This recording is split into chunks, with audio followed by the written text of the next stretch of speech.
আলহামদুলিল্লাহ রাব্বিল আলামিন ওয়াসসালাতু ওয়াসসালামু আলা আশরাফিল আমবিয়া ওয়াল মুরসালিন নবিয়িনা মুহাম্মদ ওয়া আলিহি ওয়া আসহাবিহি আজমাইন, আম্মা বাদ। সম্মানিত ভাই বন্ধুগণ, আজ আমরা আলোচনা করব এমন কিছু হতভাগা ব্যক্তি আছেন, যেই হতভাগা লোকেরা যত নেকামল করুক না কেন আল্লাহ সুবহানাহু ওয়া তাআলার কাছে তা কবুল হয় না, গ্রহণ হয় না। আর বলাই বাহুল্য, আপনি আমল করবেন, ইবাদত করবেন আল্লাহকে সন্তুষ্ট করার জন্য, আল্লাহকে সন্তুষ্ট করলেই আপনি জান্নাতে যেতে পারবেন। যে আল্লাহকে সন্তুষ্ট করবার জন্য আমরা আমল, ইবাদত, জিকির, আজকার, তাসবিহ, সালাত, সিয়াম সব করি, সে আল্লাহর কাছে যদি এগুলো অ্যাকসেপ্টেড না হয়, গ্রহণযোগ্য না হয়, আল্লাহ যদি সেগুলোকে গ্রহণ না করেন, তাহলে এই আমল করে আমাদের কোনো উপকার আসবে না। ঠিক না ঠিক? সুতরাং আল্লাহর কাছে যে কোনো আমল গ্রহণযোগ্য হওয়ার জন্য মৌলিকভাবে তার কয়েকটা শর্ত আছে। তার ভিতরে এক নম্বরের শর্ত হলো ঈমান থাকা। যদি কারোর ভিতরে ঈমানই না থাকে, সে যত ভালো কাজই করুক না কেন আল্লাহর কাছে সেটা গ্রহণযোগ্য হবে না। দ্বিতীয়ত, যেটি মৌলিক শর্ত যে কোনো আমল আল্লাহর কাছে গ্রহণযোগ্য হওয়ার জন্য, সেটি হলো আমলটি নবী আলাইহিসসালাতু ওয়াসসালামের পদ্ধতি অনুযায়ী হতে হবে। এছাড়া অন্য কোনো মনগড়া পদ্ধতি অনুযায়ী করলে সে আমল আল্লাহর কাছে গ্রহণযোগ্য হবে না। তৃতীয় যে শর্ত আছে আল্লাহর কাছে যে কোনো আমল গ্রহণযোগ্য হওয়ার জন্য, সেটা হলো সে আমলটি করতে হবে ইখলাসের সঙ্গে, নিষ্ঠার সঙ্গে। এই আমলটি হবে শুধুমাত্র মালিককে খুশি করার জন্য। দুনিয়ার কোনো ধান্দা, দুনিয়ার কোনো বিশেষ ফায়দা হাসিল করা, কোনো মানুষকে খুশি করা, কারোর কাছে জাহির করা, কারোর কাছে এটার স্বীকৃতি পাওয়া, এ জাতীয় কোনো ধান্দা থাকতে পারবে না। শুধুমাত্র আল্লাহকে খুশি করার উদ্দেশ্যে যদি করা হয়, সেটা হবে ইখলাসের সঙ্গে। অতএব যদি আমি ঈমানের সঙ্গে নবী আলাইহিস সালামের পদ্ধতি অনুযায়ী সহিভাবে এবং শুধুমাত্র আল্লাহকে খুশি করার উদ্দেশ্যে এবং দুনিয়ার কোনো মানুষের কাছ থেকে কোনো ফিডব্যাকের আশা করা ছাড়া কোনো ইবাদত করি, তাহলে ইনশাআল্লাহ সেই ইবাদত আল্লাহর কাছে গ্রহণযোগ্য হওয়ার মতো উপযুক্ত ইবাদত বলা যেতে পারে। এরপরেও ব্যক্তির ব্যক্তিগত কিছু চারিত্রিক ত্রুটির কারণে, কিছু দোষের কারণে, কিছু খারাপ স্বভাবের কারণে অনেক সময় এই শর্তগুলো থাকা সত্ত্বেও আল্লাহ সুবহানাহু ওয়া তাআলার কাছে আমল গ্রহণযোগ্য হয় না। এরকম 13 শ্রেণীর ব্যক্তির সঙ্গে আজকে আমরা পরিচিত হব। এই 13 ক্যাটাগরির কোনো একটিতে যদি আমরা কেউ থাকি, তাহলে ইবাদত কবুলের যে মৌলিক শর্ত আছে সেই শর্তগুলো পাওয়া সত্ত্বেও আল্লাহ সুবহানাহু ওয়া তাআলা আমাদের ইবাদত গ্রহণ করবেন না। তার ভিতরে এক নম্বরে যে ব্যক্তির কথা বলবো, সেটি সুনানে নাসাইতে বর্ণিত হয়েছে। নবী আলাইহিস সালাম বলেছেন, লা ইয়াকবালুল্লাহু মিন মুশরিকিন আশরাকা বা'দা ইসলামিহি আমালা হাত্তা ইউফারিকাল মুশরিকিনা ইলাল মুসলিমিন। অর্থাৎ নবী আলাইহিস সালাম বলেছেন, কোনো ব্যক্তি ইসলাম গ্রহণ করলেন, আগে তিনি অমুসলিম ছিলেন, ইসলাম গ্রহণ করার পরে যদি আবার সে শিরকে ফিরে যায়, আবার তিনি যদি শিরকে লিপ্ত হয়ে যান, তাহলে তার কোনো আমল আল্লাহ সুবহানাহু ওয়া তাআলা গ্রহণ করবেন না।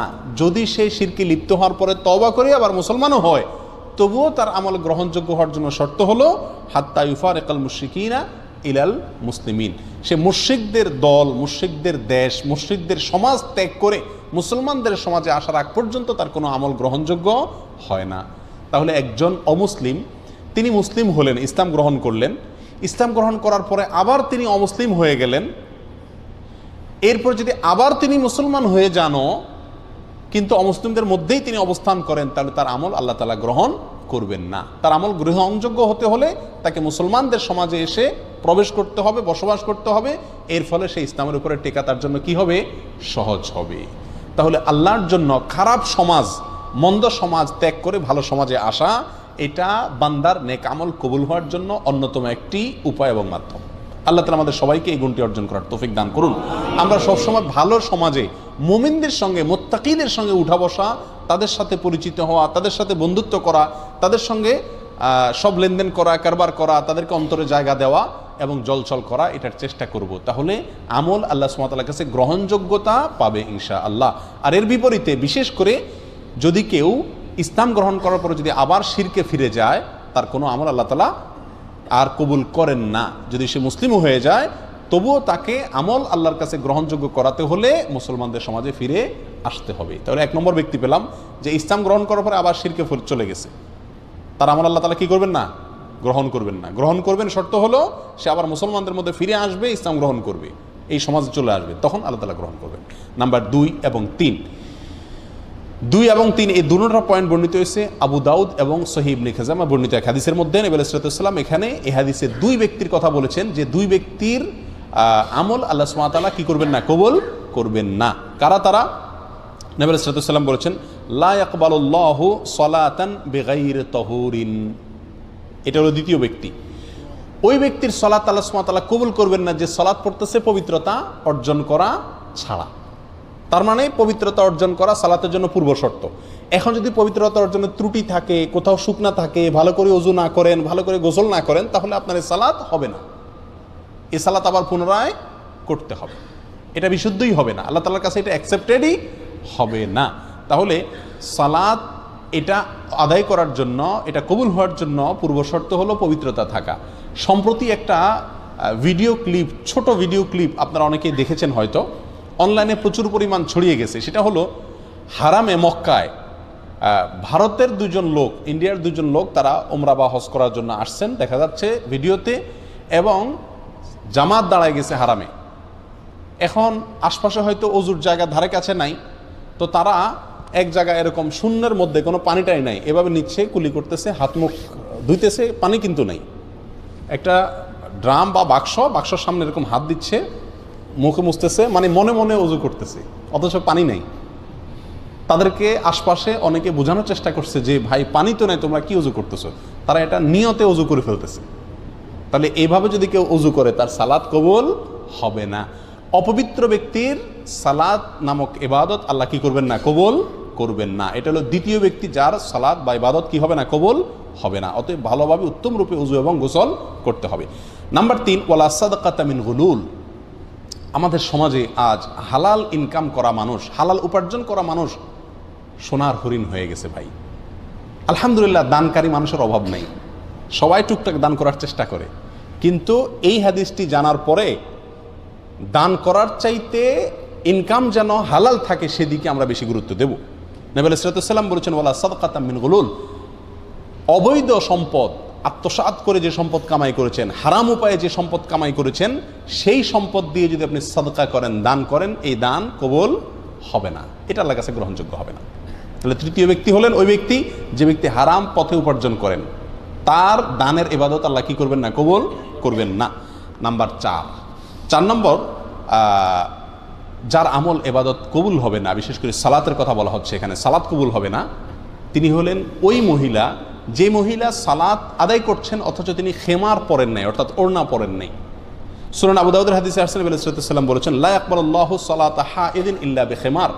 প্রাপ্ত বয়স্কা মহিলা তিনি যদি সালাত আদায় করেন তো তার সালাত আল্লাহ সুবহানাহু ওয়া তাআলা কি করবেন না, কবুল করবেন না, যদি তার মাথায় কি না থাকে, ওড়না না থাকে। অর্থাৎ যেভাবে সতর ঢেকে সালাত আদায় করা দরকার সেভাবে যদি সতর না ঢাকা হয় তাহলে তার সালাত হবে না। আমাদের সমাজে বেশিরভাগ মা বোনেরা না জেনে না বুঝে এমনভাবে সালাত আদায় করেন, এমন পোশাকে সালাত আদায় করেন যেই পোশাকে সালাত হয় না, এবং শত শত হাজার হাজার লক্ষ লক্ষ মা বোনরা এভাবে সালাত আদায় করেন বলে আমি জানি। আমাদের পুরুষদের দায়িত্ব তাদেরকে শিখিয়ে দেওয়া। মেয়েদের সালাত বিশুদ্ধ হওয়ার জন্য পূর্ব শর্ত হলো সালাতের মধ্যে সতর ঢাকতে হয়। পুরুষরা পুরুষদের পরিমাণে, মহিলারা মহিলাদের সতর ঢাকতে হয়। মহিলাদের সালাতের মধ্যে সতর হলো তার মুখমণ্ডল ছাড়া, এবং অনেক ওলামা ইকরাম বলেছেন 2 হাতের কবজি ছাড়া এবং 2 পায়ের পাতা ছাড়া, কেউ কেউ পাতাকেও যোগ করেছেন। আর বাকি পুরো শরীর ঢাকতে হবে। মাথার চুল সেটাও দেখা যেতে পারবে না, খোলা থাকতে পারবে না। কাঁধ, বুক, পিঠ কোনো কিছু খোলা থাকতে পারবে না। হাতের বাজু, গোছা, বাজু, বাহু কোনো কিছু খোলা থাকতে পারবে না। এখন আমাদের দেশে আগে প্রচলিত ছিল, এখনও কোনো কোনো বৃদ্ধ মহিলাকে দেখা যায় সাদা শাড়ি আছে, নামাজের শাড়ি বলে, এটা নামাজের কাপড় আলাদা। তো শাড়ি পরলে একে তো সাদা শাড়ি এমনিই পাতলা দেখা যায়, আবার শাড়ি পরলে শরীরের অর্ধেকের বেশি এমনিই চেষ্টা করলেও ঢাকা যায় না। এই জন্য শাড়ি পরে সালাত আদায় করা উচিত না। যদি আপনি শাড়ি পরার পরেও আপনি নিজেকে ওইভাবে সামলাতে পারেন তো করেন, সেটা আপনার ব্যাপার।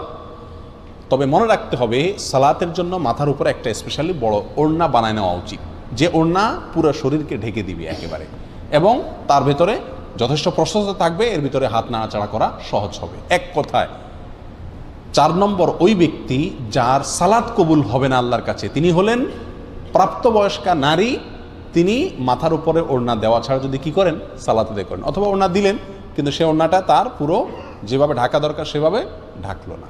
আল্লাহ তাআলা আমাদেরকে, আমাদের মা বোনদেরকে সঠিকটা বুঝার তৌফিক দান করুন। নাম্বার 5 নম্বর, এটাও মেয়েদের প্রসঙ্গেই, ওই মেয়ের সালাত কবুল হবে না, আল্লাহ সুবহানাহু ওয়া তাআলা তার সালাতকে গ্রহণ করবেন না, অ্যাকসেপ্ট করবেন না, যেই মেয়ে সালাত পড়ার জন্য মসজিদে গেছেন সুগন্ধি ব্যবহার করে, স্প্রে করে, শরীরের মধ্যে বা কাপড় চোপড়ে স্প্রে করে বা সুগন্ধি জাতীয় কোনো কিছু ব্যবহার করে তিনি মসজিদে গেছেন। এই যাওয়ার ফলে আল্লাহ সুবহানাহু ওয়া তাআলা ওই মসজিদে গিয়ে যত ইবাদতই করুন না কেন, আল্লাহ তাআলা তার সালাত কি করবেন না, কবুল করবেন না। এ বিষয়ে বহু হাদিসের কিতাবে হাদিসে আসছে, তার ভিতরে একটা আমরা উল্লেখ করছি যেটি সহিহ খুজাইমা ইবনে খুজাইমাতে বর্ণিত হয়েছে। নবী সাল্লাল্লাহু আলাইহি ওয়াসাল্লাম বলেছেন, লা ইয়াকবালুল্লাহু মিন ইমরাতিন সালাতান, ওই মহিলার সালাত আল্লাহ কবুল করবেন না, খারাজাত ইলাল মসজিদি, যে মহিলা মসজিদে বের হয়েছেন, ওয়ারিহুহা তাসিফু, অথচ তার গায়ের যে সুগন্ধ এটা বাতাসে ছড়িয়ে দিচ্ছে অন্যদের নাকে, পুরুষদের নাকে, হাত্তা তারজিআ ফাতাগতাসিলা, সে বাসায় এসে গোসল করে, অর্থাৎ এই গন্ধ তার শরীর থেকে দূর করার আগ পর্যন্ত তার সালাত আল্লাহ তাআলা কি করেন না, কবুল করেন না। প্রিয় ভাই বন্ধুগণ, আজকাল মেয়েরা সুগন্ধি ব্যবহার করেন বাইরে যাওয়ার সময়, বাসায় যেখানে স্বামী আছেন এখানে বেশি সুগন্ধি ব্যবহার করে থাকা দরকার, বরং এখানে থাকে যেমনি সেমনি, বাহিরে গেলে খুব জোরসোরে স্প্রে করে। তো এটা অনুচিত।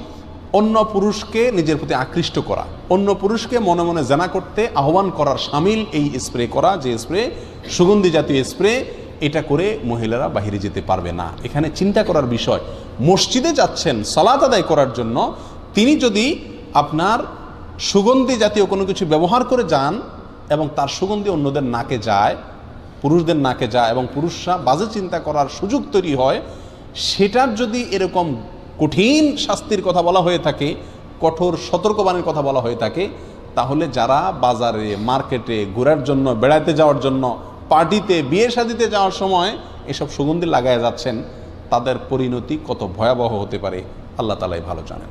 আল্লাহ আমাদের মা বোনদেরকে সঠিক পথে, শুদ্ধতার পথে, সুস্থতার পথে ফিরে আসার তৌফিক দান করুন। সম্মানিত ভাইয়েরা, 6 নম্বর, 7 নম্বর, 8 নম্বর, এক হাদিসে 3 ব্যক্তির কথা একসঙ্গে বলা হয়েছে যাদের সালাত আল্লাহ সুবহানাহু ওয়া তাআলা কি করেন না, কবুল বা গ্রহণ করেন না। আর সে হাদিসটি বর্ণিত হয়েছে সহিহ ইবনে হিব্বানে, ইবনে মাজাহ এবং আরও কয়েকটি হাদিসের কিতাবে। নবী সাল্লাল্লাহু আলাইহি ওয়াসাল্লাম বলেছেন, সালাসাতুন লা তারতাফিউ সালাতুহুম ফাওকা রুউসিহিম শিবরা, 3 ব্যক্তি আছে যারা নামাজ পড়লে তাদের নামাজটা মাথার 1 বিঘত উপরে উঠে না, আল্লাহর আরশ পর্যন্ত যাওয়া তো পরের কথা, অর্থাৎ তাদের এই সালাত আল্লাহর কাছে কবুল হয় না। সেই লোক কারা? হতবাগা। রাজুলুন আম্মা কওমান ওয়া হুম লাহু কারিহুন, 1 নম্বর হলেন ওই ব্যক্তি, যে ব্যক্তি কোনো এলাকার মানুষের মসজিদের ইমাম, তিনি ইমামতি করেন, অথচ মুসল্লিরা তার উপরে অসন্তুষ্ট।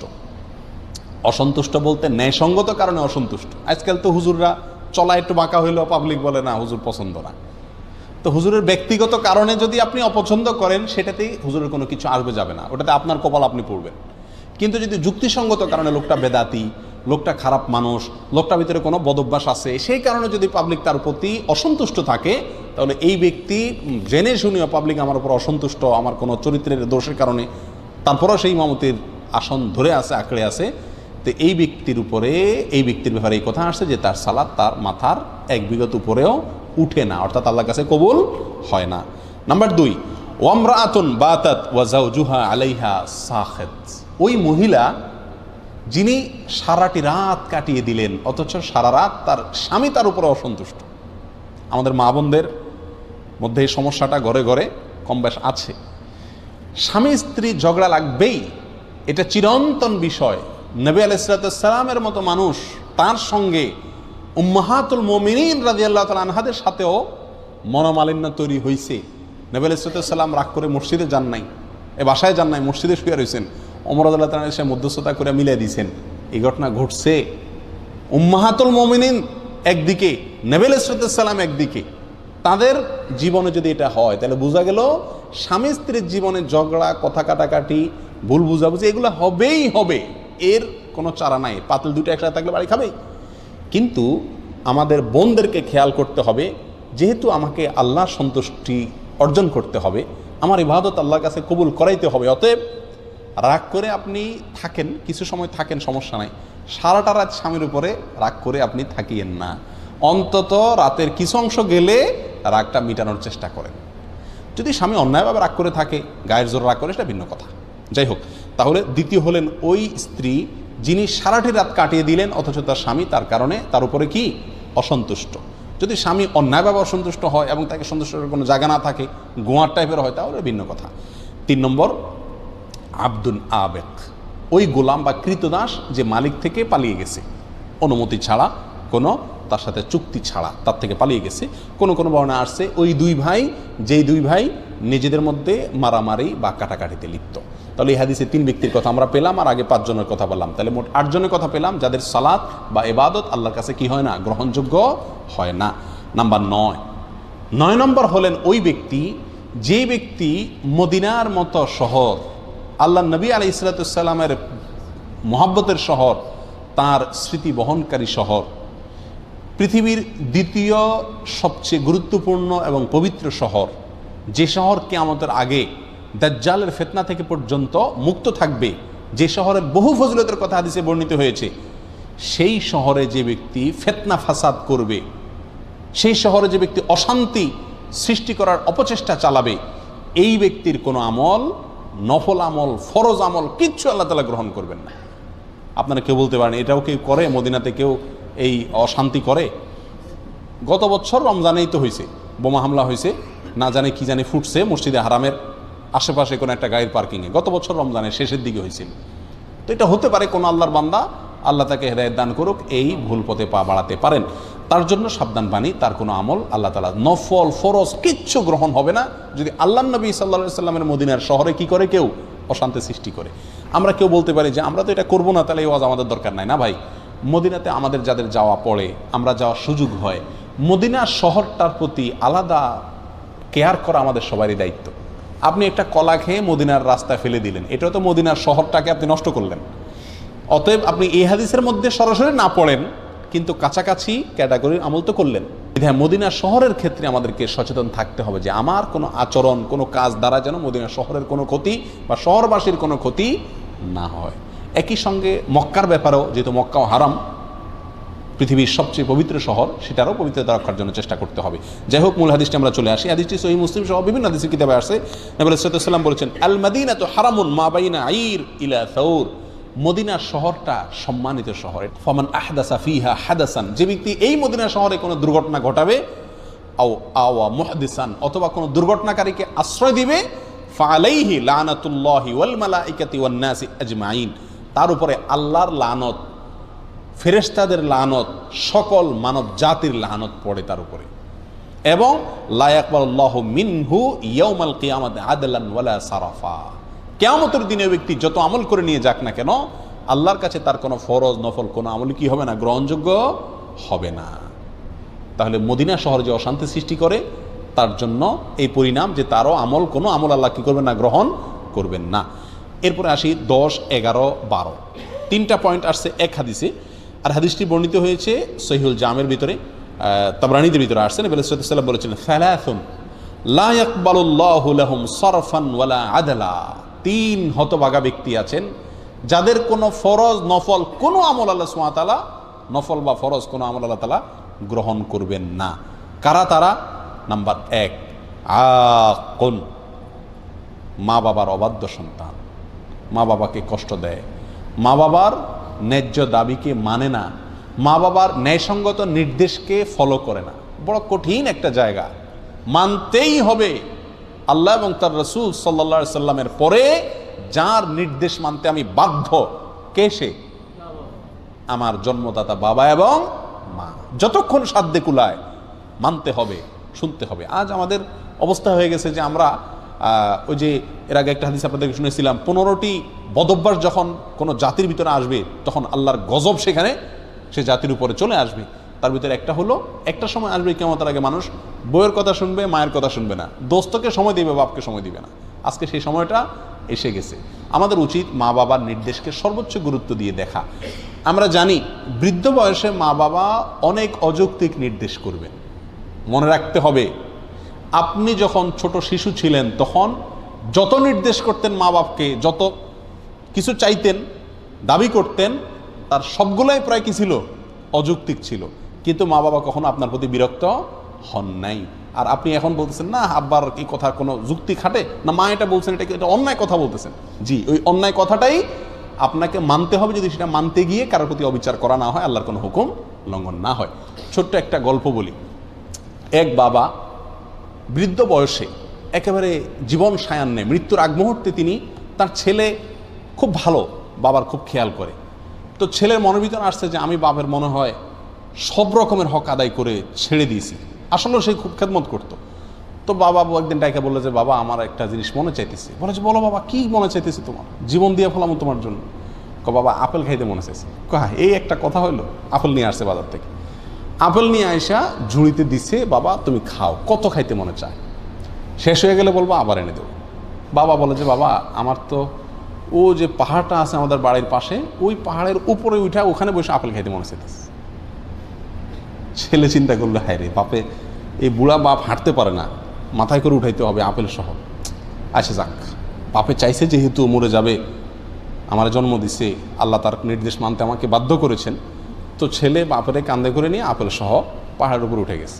পাহাড়ের উপরে ওঠার পরে ওখানে যে বাপে বলে যে দাও আপেলগুলো দাও, তো ঝুড়ি দিছে আর বাপে একটা একটা করে নিচে ফেলে দিচ্ছে, ছুঁড়ে ছুঁড়ে নিচে ফেলে দিচ্ছে। সবগুলা ফেলানো শেষ হয়ে গেছে। আর এবার ছেলেকে বলতেছে যাও নিয়ে আসো। ছেলে তো ফেল করে তাকা রয়েছেন, কিছু বলা যাবে না, বাবা নির্দেশ গেছে, কষ্ট করে আবার নিচ থেকে আপেলগুলো কুড়ে কুড়ে আবার আনছে। আনার পরে আবার বাপে ফেলে দিস দিয়ে যাও আবার নিয়ে আসো। ছেলে বাপের দিকে তাকাচ্ছে, যাও, তুমি না ছেলে, তুমি না আল্লাহ সন্তুষ্টি চাও, তুমি না বাপের সব কথা মানতে বাধ্য, যাও আমি নির্দেশ করছি। চলে গেছে, আল্লাহকে চায় সে, নেক ছেলে। বাপে আবার ফেলাই দিস। এবার ছেলে আর নড়তে চায় না। পাগলামের একটা সীমা আছে তো, কত রকম পাগলামি করবে উনি। এবার তখন বাবা বলতেছে, বাবা খুব বেশি তোমার রাগ হচ্ছে না? খুব মাথা গরম হয়ে যাচ্ছে যে হ্যাঁ এই বুড়া বাপে কি শুরু করছে? তোমাকে একটা কথা বলি বাবা, আমি এখানে আপেল খাওয়ার জন্য আসি নাই, আমি তোমাকে একটা জিনিস শেখানোর জন্য আসছি। বলে কি? বললেন যে তুমি যখন ছোট ছিলা, পিচ্ছি ছিলা, তখন তোমাকে আমি বল কিনে দিছিলাম, তুমি বল চাইছো, এরপর তুমি বলছো না বল হইলে হবে না, আমি পাহাড়ের উপরে যাই খেলবো। আসছো পাহাড়ের উপরে, ভালো কথা, অযৌক্তিক নির্দেশ, তাও মানছি। তখন তুমি এই বলটা খেলতে গিয়া কত সবার যে নিচে ফালাইছো তার কোনো হিসাব নাই। আমি সেই বল নিচ থেকে কুড়ায় বারবার আয়না দিছি। তুমি আজকে আমার আপেল 3 বার কুড়ায়া তোমার কাছে বিরক্তি লাগতেছে যে বাবা অযৌক্তিক নির্দেশ করতেছে। তুমি ছেলে এরকম অযৌক্তিক নির্দেশ শত শতবার আমাকে করছো। সেদিন আমি তোমার নির্দেশ মানতে গিয়া আমার কোনো মনে কষ্ট হয় নাই, আমি ওই বল আইনে আরো চুমা দিয়া তোমারে দিছি। তুমি ফালাইছো, আমি আইনে আইনা দিছি। আজকে তুমি আপেল কুড়াইতে গিয়ে তোমার কষ্ট হচ্ছে না, মনে কষ্ট হচ্ছে। সেদিন তোমার বল কুড়াইতে গিয়ে আমার কোনো মনে কষ্ট হয় নাই। ছোটবেলায় পেশাব পায়খানা করি, সব নষ্ট করি আমরা।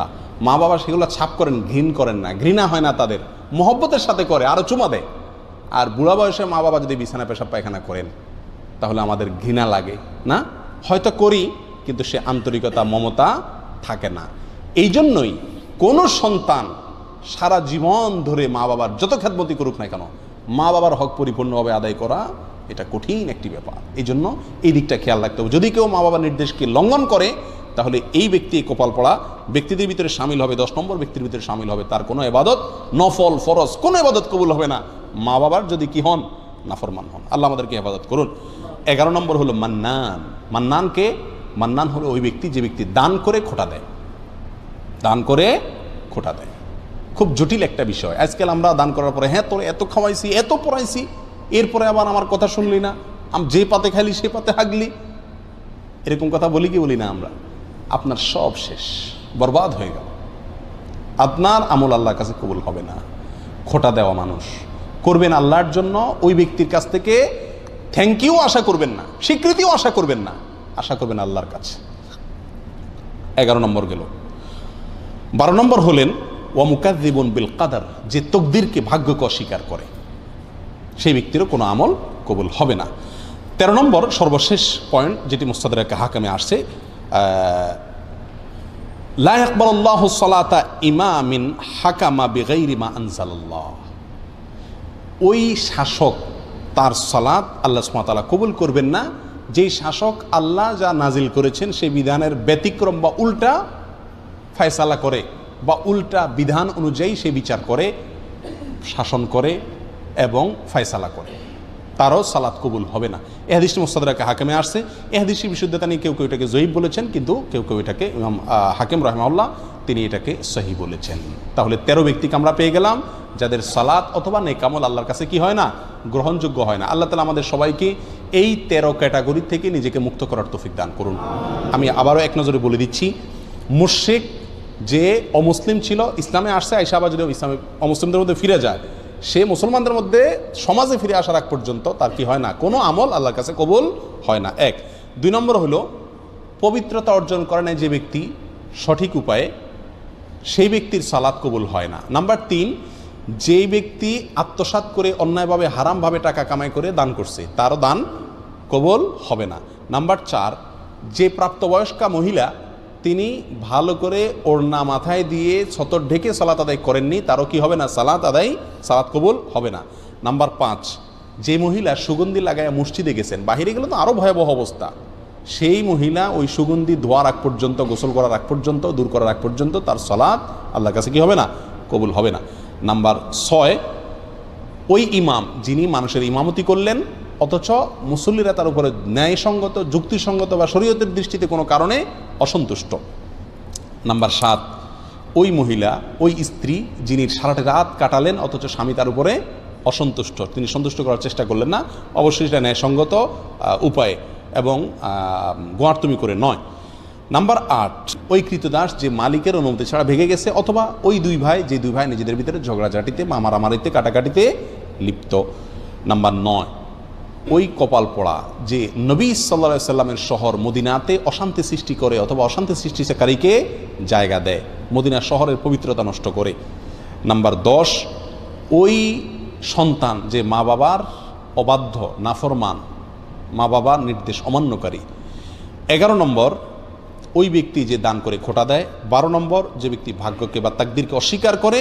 আর 13 নম্বর, ওই শাসক যিনি আল্লাহর বিধান অনুযায়ী তার প্রজাদেরকে পরিচালনা করেন না। আল্লাহ তাআলা আমাদের সবাইকে এই 13 শ্রেণীর প্রত্যেকটা থেকে নিজেদেরকে মুক্ত করার তৌফিক দান করুন, এমনভাবে ইবাদত করার তৌফিক দান করুন যাতে আল্লাহর কাছে এটা গ্রহণযোগ্য হয়, কবুল হয়।